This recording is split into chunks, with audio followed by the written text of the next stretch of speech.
Hey guys, what's up? It's JB Illusion. I apologize that it took me so long to get back to Shadowrun Hong Kong. Some crazy stuff happened that deleted footage that I had shot, like, really far in advance, and there were some things that happened with the game. So let's get back to Gobbett and her incredible tutelage. Gobbett looks up from her hot plate at the sound of your approach. She's always on hot plates for some reason. Well, I can understand. I have one, and I've been cooking, like, everything on it. I actually made some eggs on it earlier. She raises her brows and gestures at the cabin around you. What's your favorite thing to cook on a hot plate? Hit me up in the comments below. You know the boat hole has really been shaping up over the past few days. With all the work that we've been putting into her, she's starting to feel like a real home. Of course. Anyway, enough about the boat. She puts her hands on her hips, sending madness scurrying. Ready for your next lesson. Or did you just want to chat? Oh, let's hit up the next lesson. I really wanted to give you guys an idea of her character and who she is, so I didn't want to, like, skip this. Gobbett, yeah? She smiles. That's good. I was hoping that you'd want to keep going with this. It's good for you, and I'm kind of enjoying it too. Good. I'm happy you're enjoying it. Gobbett runs a hand through the knotted ropes of her hair, a contemplative look on her face. A moment later, she turns her attention back to you. Alright, this is gonna be another long story, so I'm thinking we should take it in chunks. If you got any questions, you can ask them along the way, and if you need to take a break, we can come back to it. Sound good? Sounds good. Alright, good. So last time I told you the event that brought the end to my illustrious career as a subcontractor. This time, I'm going to tell you about a run that I went on with my regular team. Nightjar's team? Yeah, the guy who got murked within the first 5 minutes of the game? No. This was long before I hooked up with them. Iz was still learning to deck back then. She was good for her age, but she wasn't ready for prime time. And it'd be another couple of years before I'd meet Nightjar and Auntie Chang. Okay. You don't know anyone from the group that I'm talking about. They're all gone now, anyway. Oh, sorry.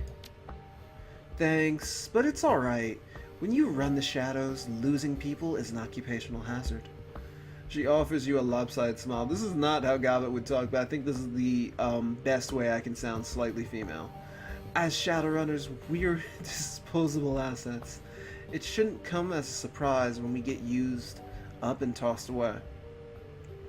That's a little grim. It was the same way in the Barrens. Here today, gone tomorrow. Damn straight. Yeah, you know how it is. People die and it's sad, but there's no sense moping about it. True enough. How'd you meet this group? Through mutual friends. We actually all lived together before we decided to start running as a team. This was the Floating Squatters Commune, out in Hung Hom Bay.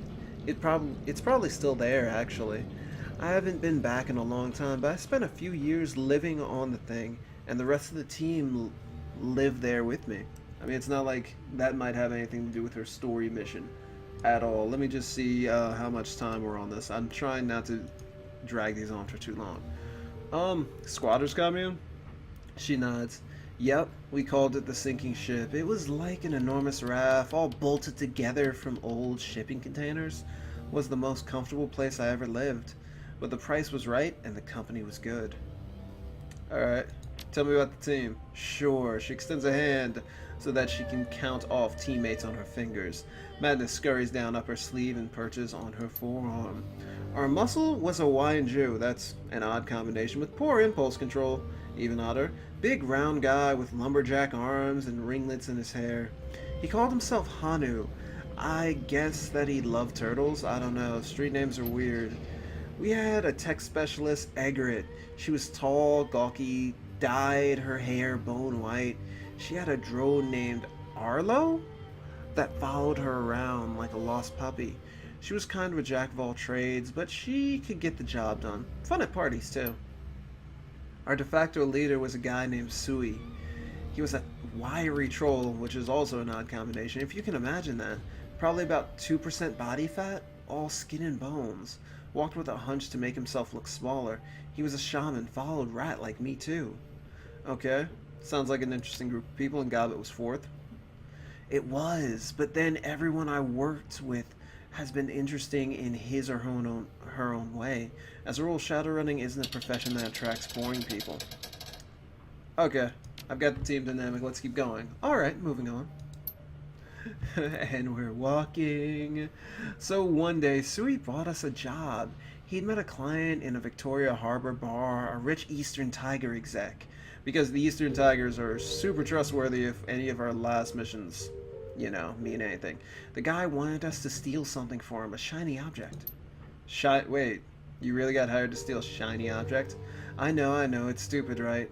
But that was how the Johnson described it to us, the shiny object. That was what he wanted us to get. He never gave any other name. I would have given it a name. Seriously, a rat shaman hired to steal a shiny object? They're the perfect people. Yeah, you can see how the gig would be hard for us to resist. Anyway, the client told us what to look for. He described it as a chunk of red jade about the size and shape of an ostrich egg, with a mirror-polished surface and gold wire inlays. He said that it would have paper charms hanging off of it. Food talismans, Taoist sorcery stuff. We weren't supposed to touch those. And I'm sure no one touched them, of course. The client also told us about the shiny object. The shiny object's then owner, an old hedge wizard turned entrepreneur named Kong Jiayun. Oh god, a hedge wizard? She nods. He had the whole wise old sage thing going on. He had the robes, the little hat, the kind smile. Oh, and the piece de resistance, a long wispy beard. Oh, for a second I thought she was going to say he was rocking a Fu Manchu. He was mean as a snake though. Had a rep to prove it. Intel said the old man Jiayun was keeping the shiny object in one of his warehouses. He had a bunch of them. He built himself a nice little empire selling magical paraphernalia through puppet vendors in the Yao Mate night market. Supposedly, a good fifth of the stalls in that place were on Jiayun's payroll. That's impressive, I guess. Got it, keep going. So we'd cased the warehouse for a couple of nights before the run, you know. Did some recon, took some notes. From what we'd seen, we were pretty sure that Jiayun was keeping our payday in a vault area at the back of the building. Security was pretty heavy though. He was paying a local triad for protection, and he kept a lot of their boys on staff. Okay, Sui was the one who came up with the plan. We'd split up outside and enter the warehouse in two teams. Team A would create a diversion. Team B would hit the vault with security, while security was looking the other way. We'd grab our payday, regroup, and get the hell out of there. Seems straightforward enough. It's never straightforward though. Surprisingly well, up to a point. Team A, Hanu and Egret, circled around to a loading dock, just like we'd planned. Sui and I waited by the service entrance. We didn't have to wait long. A couple of minutes in, we heard this ungodly crash. Then another and another. As it turns out, Egret had rigged into Jiayun's network of automated forklifts. She had 6 of them running amok in the loading dock, chasing down workers and crashing themselves into anything marked fragile. Alright, that's pretty good. I know, right? A dreamy smile spreads across her face. I wish I could have been there to see it. Egret's distraction did what it was supposed to. As Sui and I watched, most of the triads at the service entrance abandoned their posts and went hauling off toward the loading dock. A couple of guys with baseball bats stayed back, but we handled them easily enough.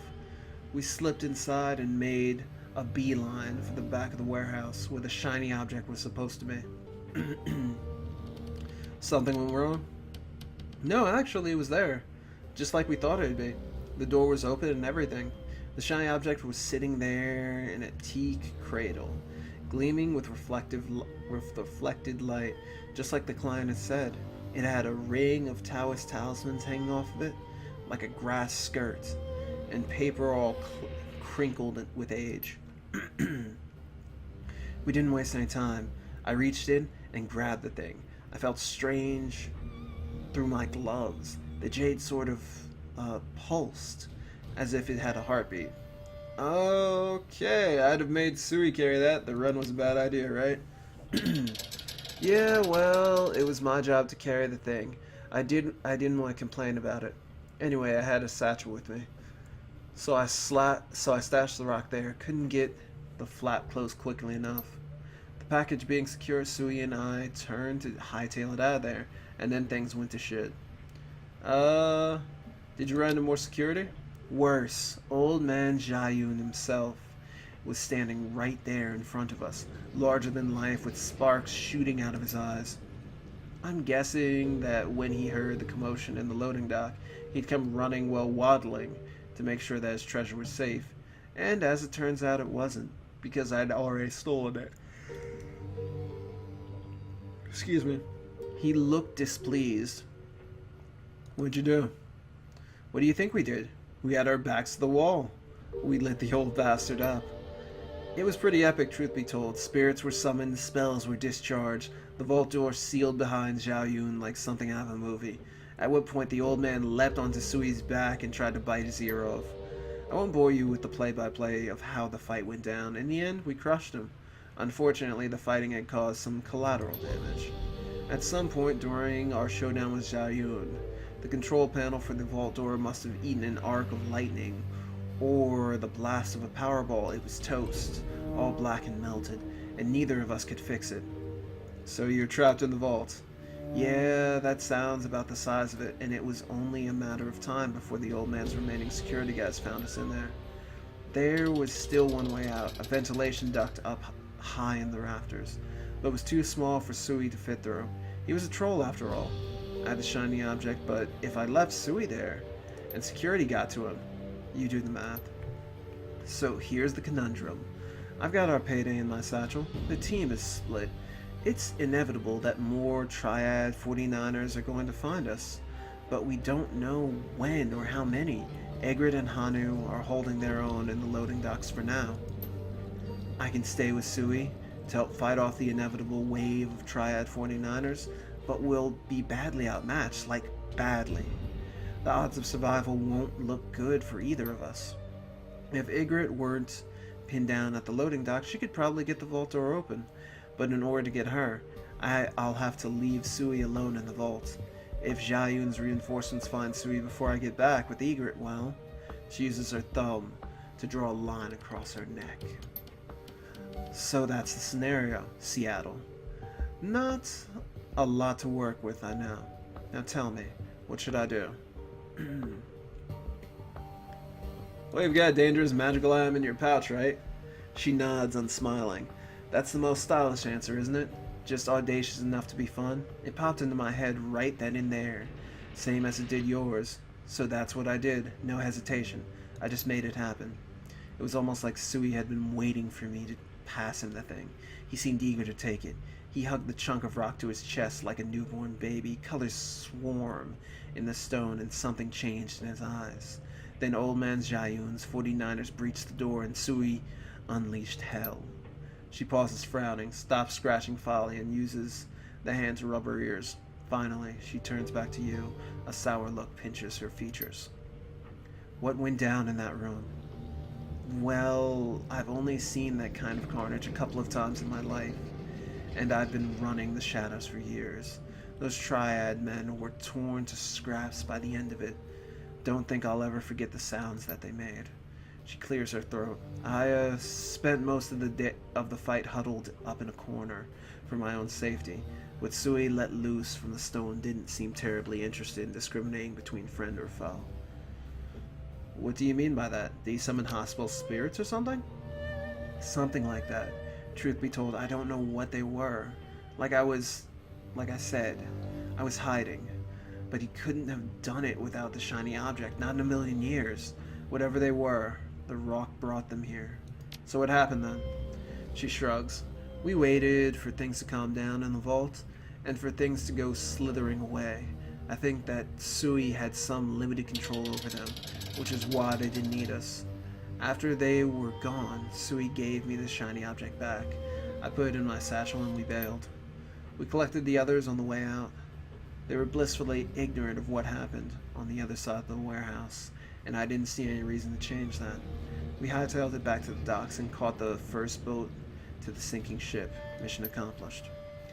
Gobbett looks away again, stares off into space. From what I'm told, people still avoid Zhao Yun's warehouse like the plague. It's supposed to be haunted.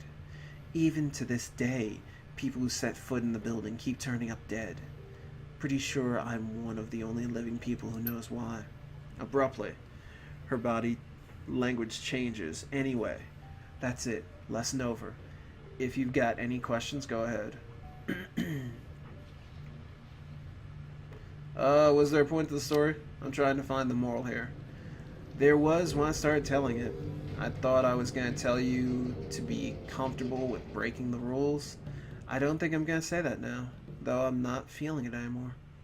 Why not? At least your team made it out of this run alive. They did. Oh wait, they didn't stay that way for long. But let's leave that for next time, huh? I don't want to get into that just now. Let's take a break and come back to it later. So, let's get back to the lesson you were teaching. Works for me, let's get back to it. Can you tell me more about the sinking ship? Yeah, sure, the story's over, so we can get into that. I moved in the sinking ship when I was just a kid. I think I was 12, maybe 13 years old at the time. In the beginning, it was just me and a couple of rat shaman friends, Cadmus and Malvina. They were older, but they were always cool with me.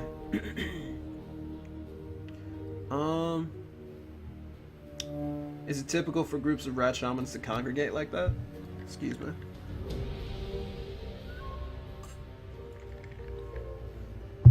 Not terribly, no. I mean, we have lodgers, same as any other group of shamans. You can usually find a few of us hanging out in those. I guess that there was just something special about our little group. Or maybe about the sinking ship. We liked it. We felt at home there.